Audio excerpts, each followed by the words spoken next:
নমস্কার, আবার এসেছি শ্রী শ্রী মা শারদামণির অমৃত কথা নিয়ে।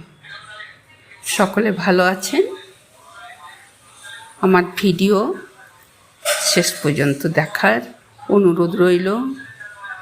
আর একটা সাবস্ক্রাইব করে দেবেন আর লাইক শেয়ার করে দেবেন।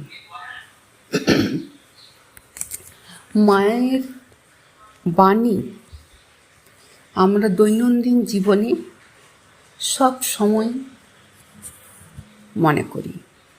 মায়ের বাণী যদি আমরা সঠিক জায়গায় ঠিক মতো কাজে লাগাই, তাহলে আমাদের জীবন সুন্দর হবে। সামান্য জিনিস নিয়ে মনে ভেদাভেদ, মনে অশান্তি, এগুলো করলে নিজেরই শরীর মন দুটোই ক্ষতি হয়। তাই মা বলেছেন, ধ্যান দিয়ে মন দিয়ে নিজের কাজ করবে। তুমি যদি মাকে ডাকো, মন দিয়ে ডাকো।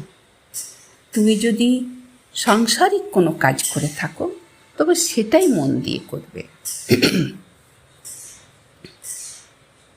কখনো ছোট বড় কথা বলতে নেই।